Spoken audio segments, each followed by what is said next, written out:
Morning, gentlemen. Morning. Hope everyone's well, and thanks for coming a little bit early today. We're going to start with the Yalkut Pi'urim, in this case on page Yud Aleph. And the Gemara here on Daf Chaf Aleph had mentioned the concept of Asu Mishmeres L'Mishmarti. And that became the source for Shnias L'Arayos. The Ramban writes in a critique of the Rama of the Sefer Mitzvahs the following: the Elu Ashnios, these secondary arayos, gam kein lo nismechu lelav de lo tos, she'ein b'lahem inyan b'mashmos haTorah. He says the following, that when you see a pasuk, and the pasuk seems to give license to the Chachamim to expand and apply an Isser in new situations, like for example, Asu Mishmeres L'Mishmarti, which in a sense licenses the Chachamim with the authority of adding to the Torah. This is not a violation of Lotosa, meaning the Torah says Lotosa Mikol Yerucha. We have to accept the authority of the Chacham. Are we saying, therefore, that Shnios, Larayos, should be part of Lotosu? Because the Torah says, Asu Mishmeres L'Mishmarti. So Ramban says, Ein lahem inyan b'mashmos haTorah. When it says Lotosu, it means one of two things. Either it means any creation, any institution that the Rabbanon enact, any enactment of the Rabbanon, whatever it is Lotasur. You cannot deviate from that enactment, violate that enactment of the Chacham. Or does it mean Lotasur when the Chachamim interpret the pasuk and define its scope, its application?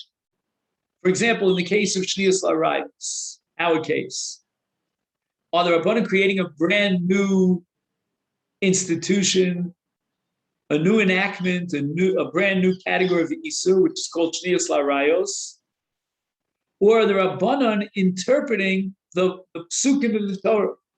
If they're interpreting the psukim of the Torah, then that for sure should come under Lotatsu.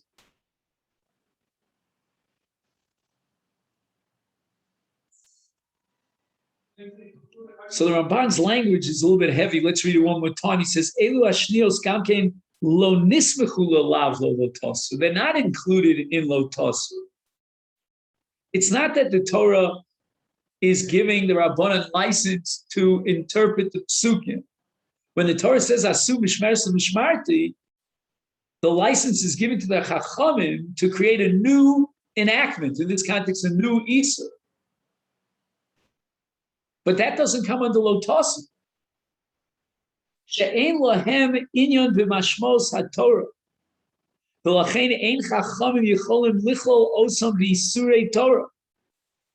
It's not something that through the authority of Losasur gives the Chachamim the ability to include the erva in the Torah itself, and therefore it would come under Lotasur. Elahein v'chayotze behen. So what then is the source for the Chachamim coming up with not an interpretation of the Torah and an application of the Torah D'oraisa prohibition, but rather a new enactment and create a new category of Isur? Is hein v'kayotze ben, anything like arayos, nismachu lemitzvos aseh of ushmarten es mishmarti. V'darshu sham, and now the Ramban in his commentary on Sefer Mitzvahs refers to our sugya here at Yevamot Chaf Aleph, Asu Mishmeres Mishmarti. And when you're talking about Asu Mishmeres Mishmarti, then there's no violation of Lo Tasu. The Gemara never said that the ability of the Chachamim and its authority to expand Erevin to new areas is based on Lo Tasu. That would only apply if they were actually reinterpreting the psukim. Like, for example, if the Torah says imo, so we include in imo, aim imo, right? That would be Lo Tasu, but that's not what's going on. The Gemara here in Yevamot indicates that the source for aim imo is asu mishmeres l'mishmarti. And the Gemara is going to ask Hadoraisahi, and the Gemara answers Pershur Rabbana. Kol Torah nami Rabbanim Pershur. You might say, well, the Gemara seems to indicate that the Rabbanon are interpreting the Torah, and that it should come under Lo Tasu. No, the entire Torah, from beginning to end,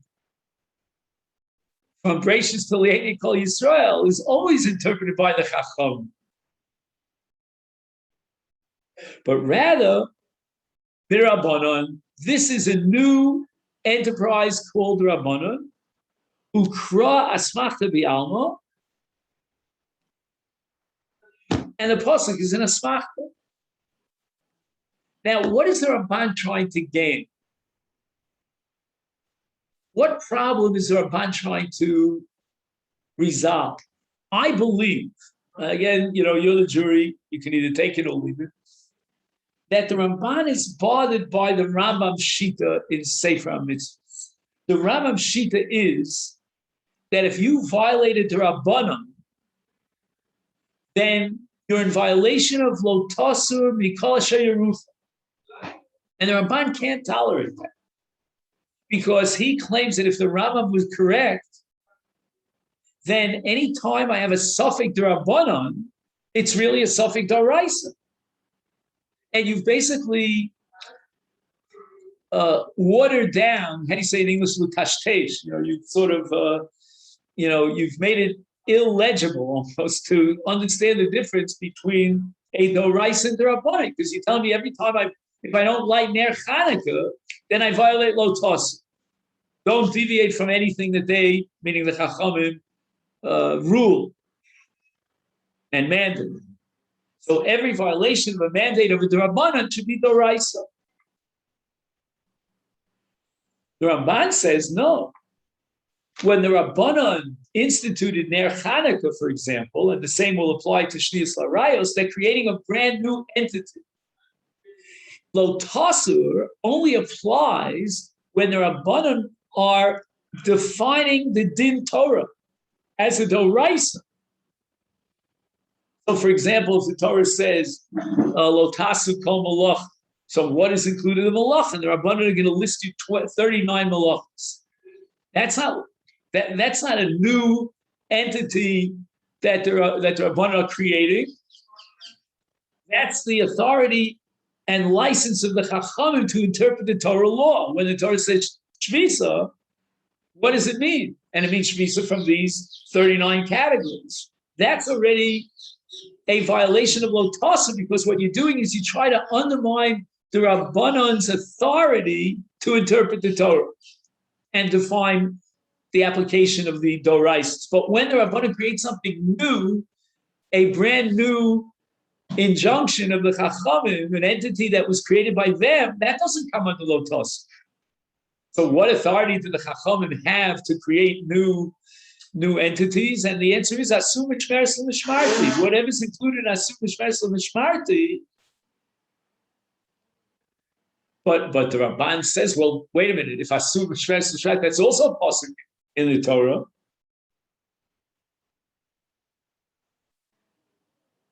So why isn't that a Doraisa? So now we're back to square one, that every suffix d'Rabbanan should be a suffix d'Oraisa l'chumra. But the answer is no. That Asu Mishmeres L'Shmarti is only an asmachta. An asmachta means it indicates that the Rabbanan have an extended additional authority to create some new entity which is not d'Oraisa, but remains the Rabbanan, and it's the Rabbanan from beginning to end, through and through. Whereas, according to the Ramban, The Rambam has created a D'Rabbanan, which is the Oraisa because it's included under Lotos. The word Asmachta then in our Gemara becomes absolutely crucial according to the Ramban. Are you following me? Because the word Asmachta means this is a brand new enterprise that the Rabbanan created. And it should not be viewed as an extension of Erev Doraisa. And the Asum Mishmes Shparti is an Asmachta that indicates in a more generic and general sense that the Rabbanan are authorized to create these new categories, these new entities, whether they're Isurim, whether they're mitzvos, but they're pure D'Rabbanans, and they should be treated as such. And any suffix will be a suffix D'Rabbanan L'Kula. But at one point, the Ramban agrees that at one point in the Gemara got really upset about this. The Gemara says, Doraisa. Right? Let's see it inside. It's always good to Osios Machimos. Right? On Chaf Aleph Amid Aleph, you have it? Well, I'm not up to that yet, but maybe we'll get up to that. But I just wanted to show you that on Chaf Aleph Amid Aleph, where it's most of the page are wide lines, about halfway down the wide lines, the Gemara says, Rav Kahana Omar Mihacha, Mishmarti Mishmarti, Asu Mishmersu Mishmarti. Amalei Abai Rav Yosef Hado Raisani. And those three words, the objection here of Abaye, are identical with the Ramban's objection to the Rambam. Meaning that if, according to you, Rabbeinu Moshe ben Maimon, when the Torah says Lo Tasur, it's telling you that any D'Rabbanan, what we call it Isa D'Rabbanan, Mitzvah D'Rabbanan, comes under Lo Tasur, then Hadoraisa. And the Ramban is going to interpret it as if all the laws and rules that apply to a Doraisa as opposed to a D'Rabbanan will now kick in, they will apply. The Gemara says, name. The Gemara says that Elamid Rabbanan cross to the album. Says Ramban, here's the key of keys. And that's why the word Asmachta here is so critical according to Ramban, because the word Asmachta indicates that the Torah is not giving the Rabbanan an extended Doraisa that would indicate that when the authority is given to the Chachamim, it's a Torah law that you have to oblige the Chachamim and not violate the will and the mandate of the Chachamim. It's make it Doraisa, but rather Asmachta B'Alma. Asmachta B'Alma means, as we said before, in a generic sense, the Rabbanan were granted the license to create a Mishmeres L'Mishmarti, but it remains the Rabbanan, and it's not Doraisa. That's what he says over here, that Kol HaTorah Kula Nami Rabbanan Pirchua. I mean, you could always take any pasuk in the Torah, any Isser, any mitzvah say, and say, well, the Rabbanan are going to interpret it. Can you think of any mitzvah in the Torah where the Rabbanan didn't interpret it? Shiluach HaKan, you have 50 million Rabbanan issues. And that's all Doraisa. Are we saying now that the Torah gave us the Parsha of Arayos and the Rabbanan are going to interpret the Parsha of Arayos, and Imo includes Aim Imo? More answers, Rabbanan who cross Machta B'Alma. And now the Ramban says that when the Gemara in Masechet Shabbos on Chav Gimel, I think it is, says that, how do we recite Asher Kinshanim Sosu Tzivanu Al Ner Chanukah? Heichan Tzivanu, the Gemara says Lo Tasur. And we're going to apply the same reasoning that the Gemara applies here, that it's an asmachta, that the Lo Tasur that the Gemara has in mind means that from that pasuk we derive the conclusion that the Chacham have been authorized by the Torah to create a new entity, but it's not a pirush on the Torah. It's not that the Rabbanan are interpreting the Torah. That for sure is Dorais. But rather, Lo Tasur, like Mishmeres L'Mishmarti, is an asmachta.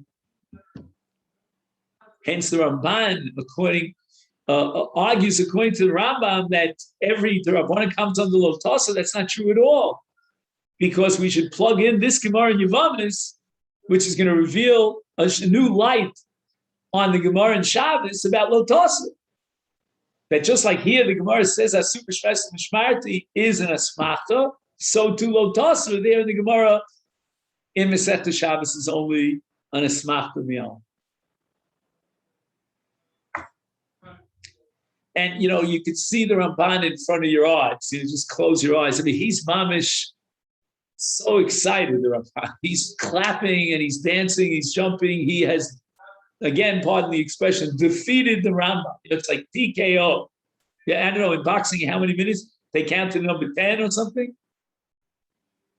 I see you guys know as much about boxing as I do. That's not too good.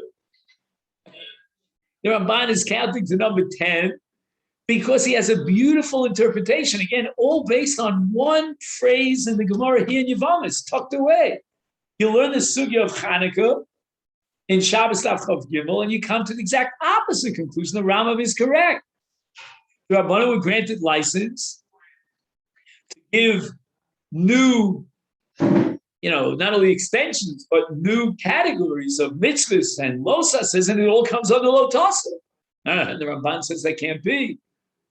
Because then if I don't know whether I lit Chanukah or not, then I have to like Chanukah mitin safek d'oraisa with him, but it's not a d'Rabbanan. Says the Ramban.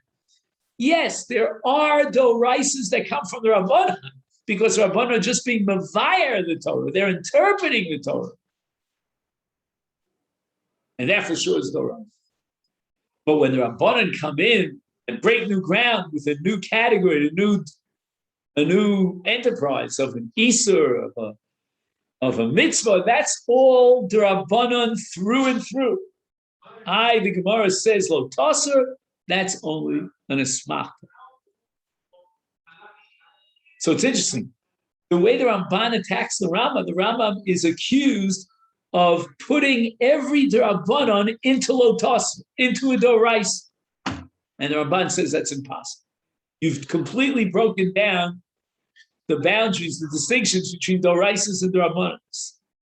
And the Ramban says the Rabbanan are in charge of two different things, and we should never confuse them. They're in charge of interpreting the Torah, and that for sure is d'oraisa. And then they've been given authority to create new entities, new isurim and new mitzvahs. But those are d'Rabbanan and kra asmachta b'alma. The asmachta, it just gives the Rabbanan that authority that we have to oblige the Rabbanan and fulfill their mandates.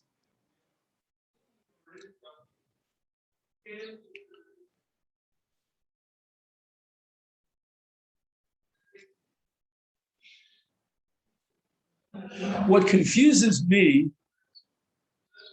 maybe gentlemen, you could help me with this. I think, John, we once discussed this in the past. Am I right? Here was my problem in the past. I mentioned this over and over again. I don't understand the Ramban. The Ramban thinks, I'm the champ, right? If the Torah is giving license to the Rabbanan to create these new entities, the Surei Erva, the Mitzvahs Chanukah, Megillah, the Tils Yadayim, Erva, whatever they give them, then that itself should give it a d'oraisa status. Because if you rebel against the Chachamim, then you're violating the will of the Torah itself. And if you're going to tell me, no, this is not a beer in the Torah, asmachta b'alma, they're creating a brand new entity, so why do I have to listen to the Chachamim? So how does this asmachta b'alma work? I don't get the mechanism of it. Asmachta b'alma, what is it? The Torah is giving me authority, giving the Chacham authority. So let's call it a d'oraisa, call a spade. What notes the Rabbanan? It's an original. The shoresh and the root from which it all flows is the Rabbanan. Well, then why do I have to listen to the Rabbanan? It starts with the Rabbanan. Okay, they're very nice Chachamim, maybe that buds and pays. So what? Why does that obligate me? And here's where Reb Shimon Shkop, I don't know if he was bothered by this question, but he came up with a theory, which in my mind is addressing this problem that I'm having. And he says that all over Shas, the Gemara says, Iba Yisem Akra, Iba Yisem Svara. Do you remember that? It's all over the place. Or as Rabbi Myers would say, all over the show. I guess that's a South African. So Rav Shimon Shkop says, what do you mean, Iba Yisem Akra, Iba Yisem Svara? If it's a Kra, I understand this is the source of the Torah law. I have to live up to what the Torah has demanded of me, the will of God as it's embodied in the Torah. But Svara? Who gives you the right to say because Svara? I mean Svara. What? And the Gemara says Iba Yisema. You know, either take this or take that. The Gemara obviously assumed over and over again all throughout Shas, the underlying premise was that Svara is just as Hakeif, it's just as obligatory as a Kra. That's what bothered the mind of Reb Shimon.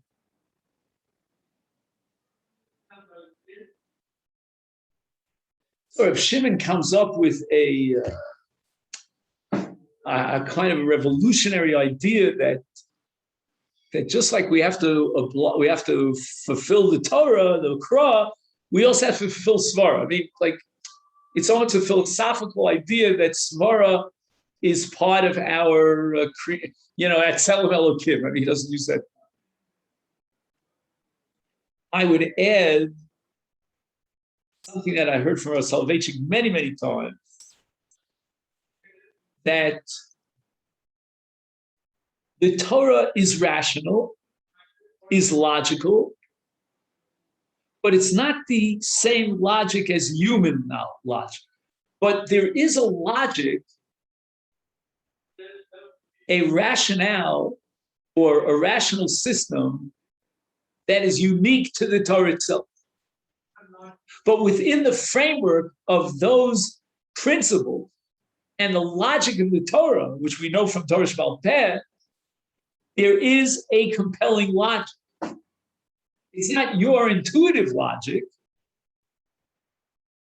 It's not the logic of, shall we say, contemporary Western culture necessarily, but it has its own logic.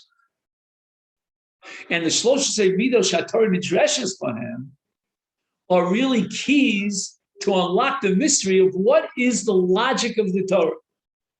And if you master those Yud Gimel Midos, you know by those rules when you're within the bounds and when you overstep your bounds.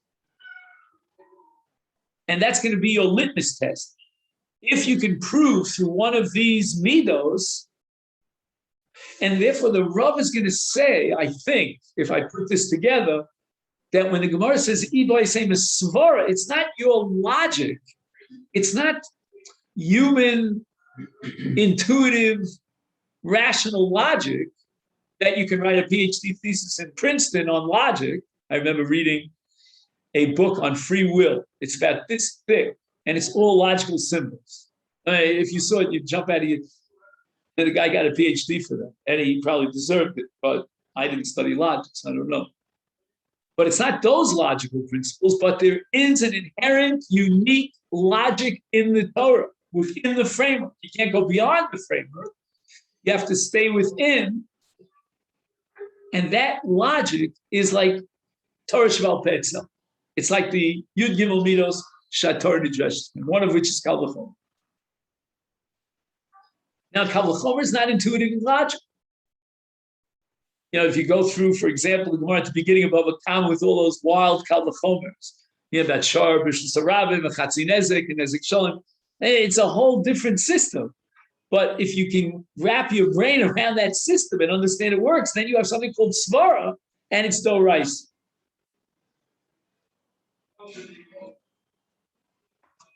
Frankly speaking, I don't think that's what Rav Shimon had in mind. I wish he did, but he doesn't. He says he always had Svara is some sort of philosophical concept that God created us with this Svara, and we're compelled to oblige the Svara because that's the way we were created, with Svara. So, for example, there's a mitzvah called chinuch. For a boy, let's say, less than 13, a girl less than 12, and there's machlokas rishonim, who's obligated in chinuch? Is it the father or the son himself? So Reb Shimon asks, what do you mean the son himself? How can rishonim maintain that it's the son himself? He's not even a bar mitzvah. He's not even chayav in any mitzvah, certainly not in lo tosser. So you're going to tell me lo tosser, according to the Rambam, authorizes chachamim to create a new mitzvah d'Rabbanan like chinuch, and now they're imposing that obligation on the katan. He's going to laugh at him. And he has a right to laugh at him. Oh, you're quoting lo tosser. I'm not bar mitzvah. I'm not obligated to lo tosser. So Shimon says, svara. And if the Rabbanan tell you that you should be training yourself and reading the Megillah, even though you're only 12, then you better use your head and your svara and come to that conclusion. So that's the radical way of understanding the answer to that question. Just finishing up on this one little paragraph here in the Ramban, but it's a paragraph that has so much in it. It seems that the Ramban understands from this asmachta a kind of a svara. And that svara is that you should be fulfilling these new institutions that were enacted by the Chacham. And you should be fulfilling them. And if you're looking in the Torah for a pointer that seems to warn you that you better listen to what the Chacham have to say, you'll find it in this asmachta of Asu Mishmeres Mishmarti or Lo Sasu. But heaven forbid to confuse such an institution with a Doraisa. It's pure D'Rabbanan. It's pure D'Rabbanan, but there's a Svara HaMachayeves that's derived through this asmachta that links the authority of the Chacham back to the Torah itself. Very, very complicated. When you're introduced to the world of Lomdus, like the basic, I would say almost like the Aleph base, is Doraisas versus D'Rabbanan. Now, whenever you learn a halacha, the first question you want to ask yourself is this a Doraisa or is it D'Rabbanan? I mean, that's what we teach our children, even when they're in fourth grade, they're young kids. And yet the distinction between Doraisa and D'Rabbanan, which is at the heart of this controversy between the Rambam and the Ramban, is not clear at all. All right, we'll do one more paragraph and then we'll go back to the Gemara, Mitzvah Hashem.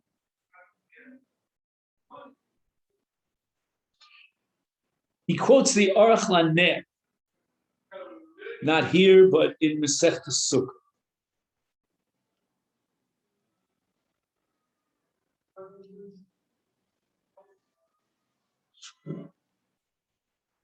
So we said that Asu Mishmeres L'Mishmarti, or as the Mishnah at the beginning of Avos formulates it, Asu Siag LaTorah, we make a fence around the Torah. And the Shnias L'Arayos were instituted by the Rabbanan in order to prevent us from violating an Erev Dorais. Says the Aruch LaNer, Zeu dafka b'takonos d'Rabbanan shehem siad le'isur Torah kigon Shnias L'Arayos v'chadon.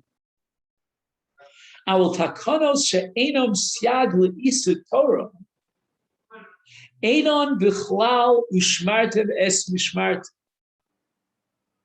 Okay, so now we have to find an example of a takana which is not a siyah. And the Aruch LaNer says it's not included under Mishmeret, Asu Mishmeres L'Mishmart. Keep going. Iser tiltul muktzah b'sham. The cover here is spending a lot of time on that topic.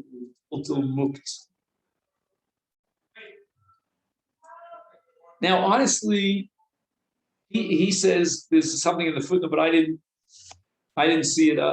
Honestly, I find this Aruch LaNer objectionable, so to speak, because the Gemara says that tiltul atu hotzanin, that if we allow you to carry and move all these different kalim, then you might come to take them out of the Rishus Yachid into Rishus Harab. So that seems to indicate it's a siyag.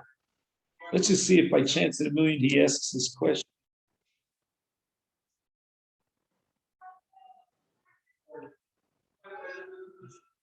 He asks a different question, but I think it's somewhat similar to ours. He says that the Rambam maintains that the Isur Tiltul Muktzah was established for Deshi Yanua. So somehow that Shabbos should be different than a day of Chol, it should be a day of rest. And if you're busy the whole day, moving things around, it's not really a day of rest. I know someone who spent post Shabbat, no, I'm exaggerating, but moving furniture, from here to there. There's certain people who are always moving furniture. Bechidus is chadshus.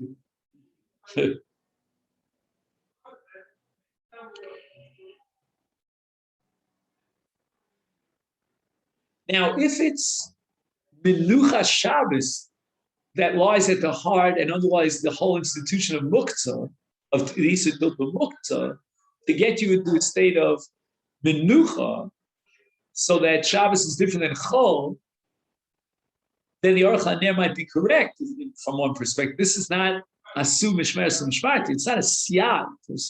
Siyag means stay away and guarantee that you won't violate an Avera. Here, we're just trying to bring you into a certain state of being and be Mekayim the Mitzvah Menucha Shabbos the way you should.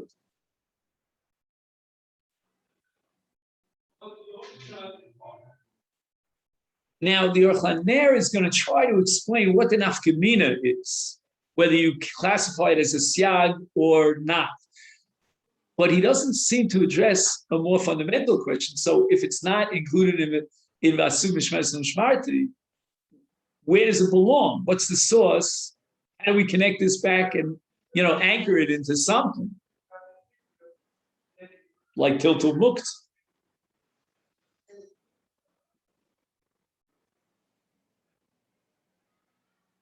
Nafkamina.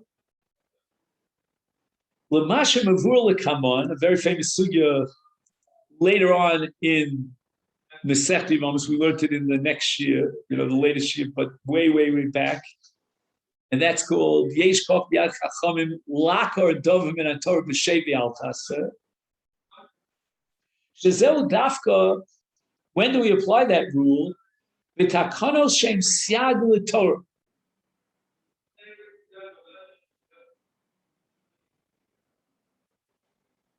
Why is that so? Yesh Koch B'Yad Chachamim Dafka in a case of a Siag. Shetzivsa aleim haTorah u'shmartem es mishmartim. Aval takanos she'enam siyad like muktzah ein b'koach hachamim lakar dovrim min haTorah. If the Rabbanan is saying like Zera the Rabbah, we're afraid you'll carry the lulav of Dalet Amis or the shofar and so forth and so on. So that's a clear case of what? Of siyad. And if the Rabbanan through that siyag, in the case where Rosh Hashanah overrides, overlaps with Shabbos, etc., tell you not to take the shofar, that's already Yesh Koch B'Yad Chachamim being Oker Mitzvah Doraisa of Yom Trua Yelachem for the sake of a siyag, to observe a siyag. That's fine.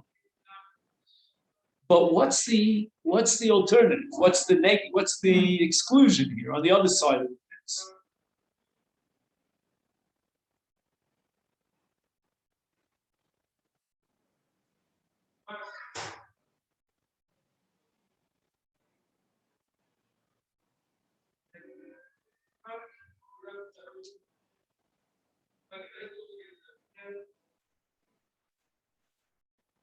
Just think if I don't have a case here. If I had a case,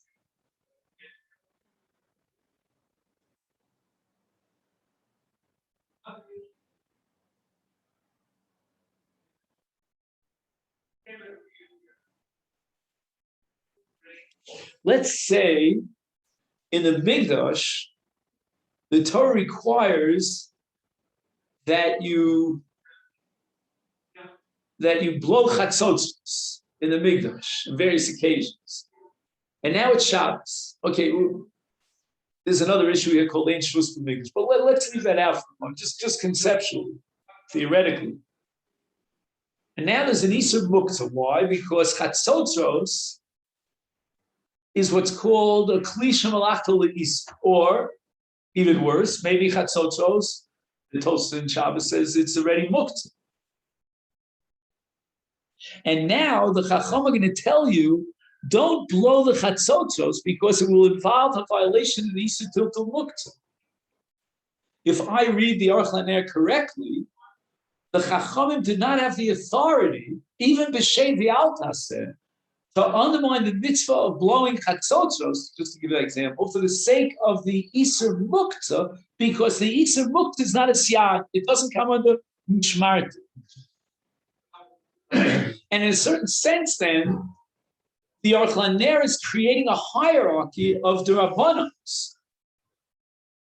In the case of the Ramban that we discussed at great length, all the Rabbanans on Mikshachas, they all fit into one uniform category. There's sometimes where the Rabbanan are actually being mavayar in the Torah, but that's no rice. Once we drop down to the Rabbanans, they're all equal. The Aruch LaNer is taking us one step further, and he's subdividing the Rabbanans into two categories, but there's a hierarchy here. There's a pyramid. And if the Rabbanan are flexing their muscle of Siyag LaTorah, that puts it on the highest echelon of the Rabbanan, such that now they can be Oker Dover Min HaTorah for the sake of the Siyag. And I think the logic of the Aruch LaNer lies in this footnote that we saw here about Menucha Shabbos. So the Rabbanan are going to say, you know what? We are going to prohibit you from doing an action, in this case, Tiltul Muktzah, which will undermine your mitzvah of Menucha Shabbos. Yeah, but the Torah says to blow the chatzot. So because of your desire, you meaning the Rabbanan, to fulfill the mitzvah of Menucha, I'm going to give up on another mitzvah, right? So why is your mitzvah, or your, shall we say, method, means to guarantee my fulfillment of a mitzvah, and more important than an explicit mitzvah in the Torah? So when there's a collision now between Isur Muktzah and a mitzvah shel Torah, the Rabbanan don't have the authority to say that we're creating an Isur Muktzah to guarantee your kiyum of a mitzvah that overrides a mitzvah that explicitly. But if it's a siyag, that's a whole different story. Then the Torah is saying, abstain from X. The Rabbanan are saying, abstain from Y because it might lead to X. And that's even greater than ignoring or non-fulfillment of an essay, b'shei v'altes, by being passive. Okay, then. Now, we go back to, as Mitch was saying, on Daf Chav Aleph Amud Beis.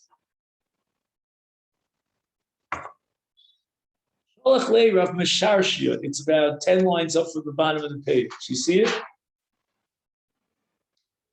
Or let's say 6 lines up before it gets wide.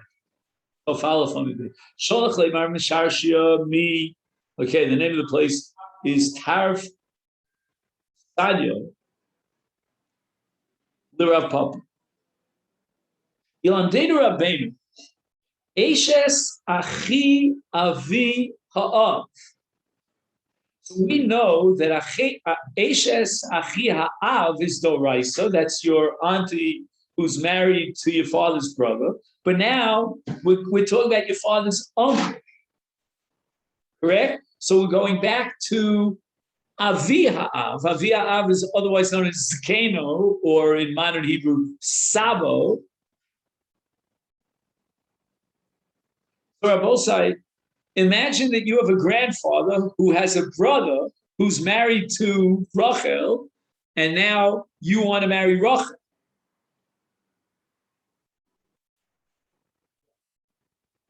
Mahu.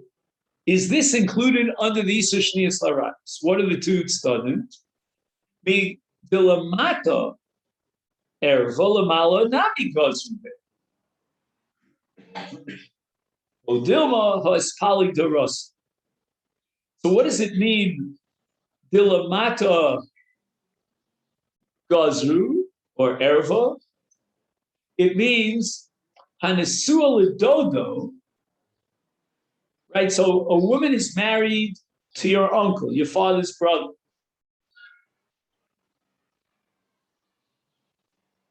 That's a dar lemata mianesua lidod aviv.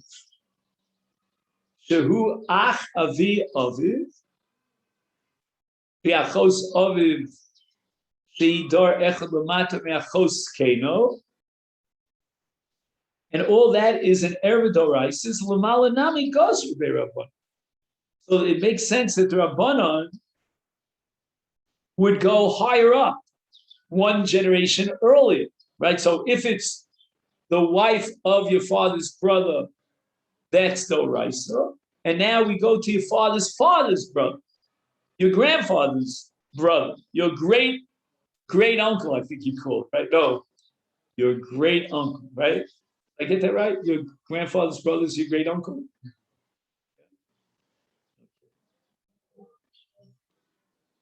Odilma, it's poly derasa. Now, this is already another generation removed, and that's called a richuk of kurva and logazu bei rabbana. Ashma, we have a brisa mahin shnios. So we have a brisa that lists the entire enumerated list of shnios, the local chashiv lahu, and it doesn't mention your grandfather's brother's wife or your grandfather's sister, which would be your great aunt. It's not on the list. And that proves, if it was omitted from the list, that it's not included on the Shnius L'Arayos. The Gemara rejects that. No. Tana Vashir. We have a principle that sometimes the Tana gives you the entire, exhausts the entire list, and sometimes it leaves out. But whenever we see that, the Gemara always asks, my shir, the high shir. Give me an example to prove that this is not an exhaustive list. And the Gemara answers, Shire, Shnios, Derabi, Debe Rabbi Chia.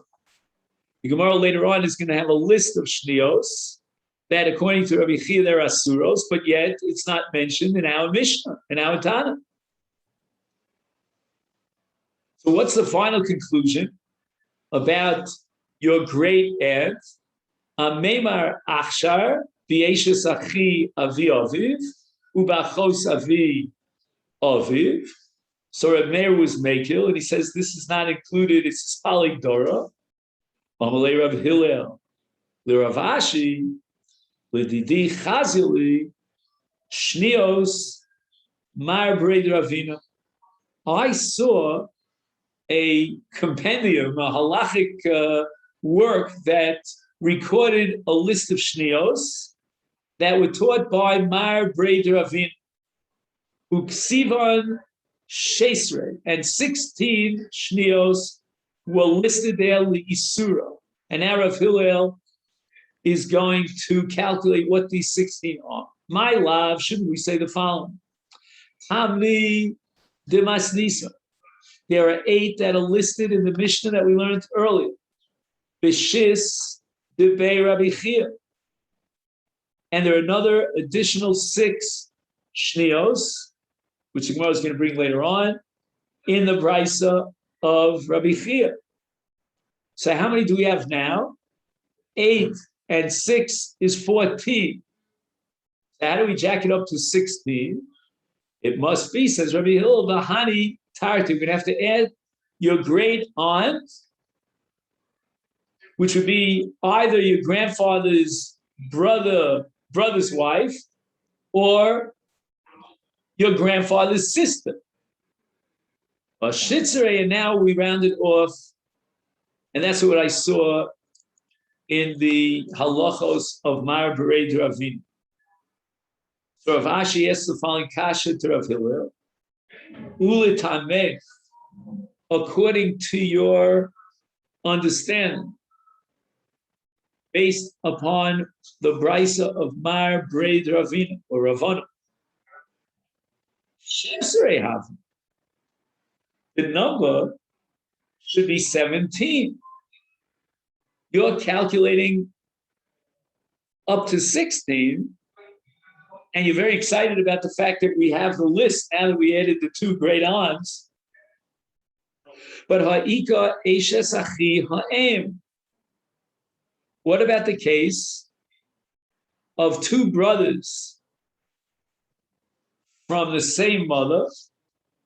Is one of them allowed to marry his brother's wife?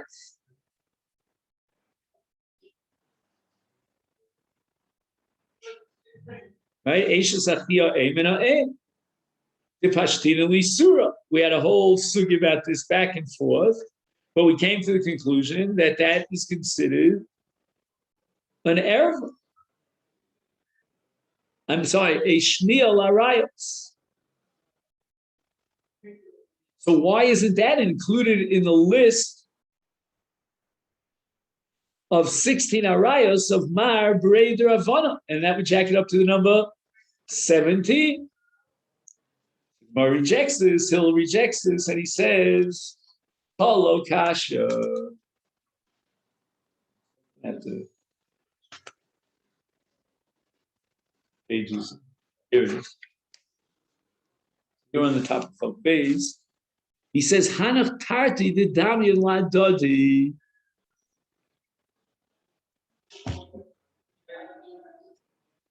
Echad Chashimule, Vahashitzere, Vahamikya.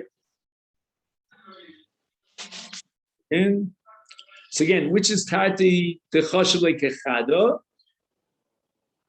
Hanesua li ach sabo, viachos sabo. So it's its great aunt because she's married to his great uncle, or it's his great aunt because it's the sister of his grandfather. They're both considered achva mina ach. And that was the Isur Milamata, that we added another generation into the equation of Eishes Achia ach, or achos ha'ach. And therefore, kechada chashivale, veha, but in the case of an aunt who's married to his uncle, who is the brother of his mother through the same mother, that we're going to add, and then we get to the number shitzeret.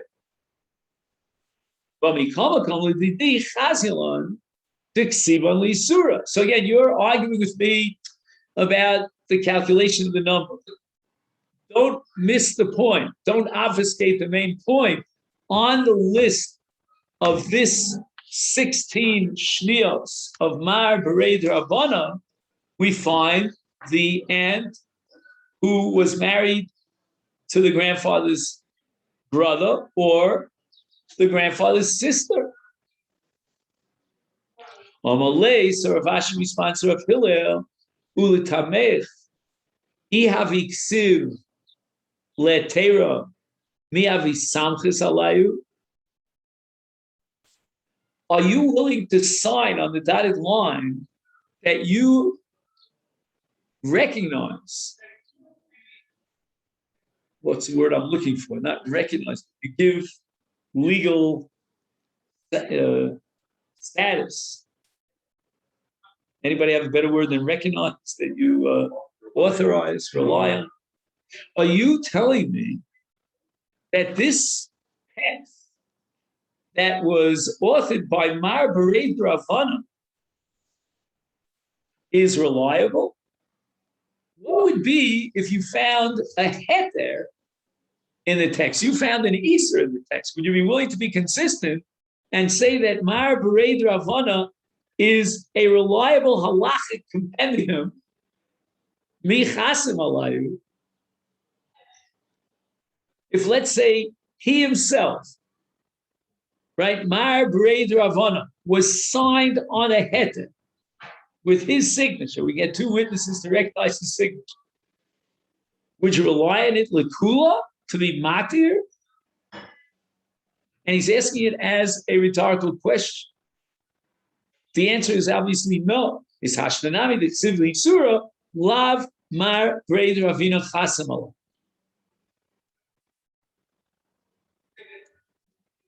He writes it, Ein chayochel nismach olav, af bishvil lahachmir vilesar. If you wouldn't be somech on it leheter, then you cannot be somech on leis. By the way, do you have a footnote on this? Because I'm missing a note on this in the Masechet. Or maybe Rabbi Steinsaltz or ArtScroll. No footnote whatsoever.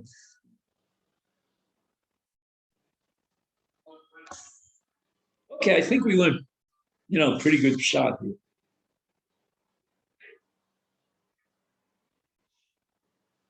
Now the Gemara is going to bring the Brisa Reb Chia. You remember that we said that Reb Chia had an additional 6 arayos d'Rabbanan that come under Shnius L'Arayos, right? We had the original 8 in our Mishnah plus 6, and then we added the 2 aunties. So now we're going to have a list of these 6 Shnios L'Arayos. So that's a Tani Debei Rabbi Chia, which is about, shall we say, 1, 2, 3, about 8 lines down from the top of Chav Beis Amud Aleph. Okay, so that's where Mitzvah Shem will start tomorrow.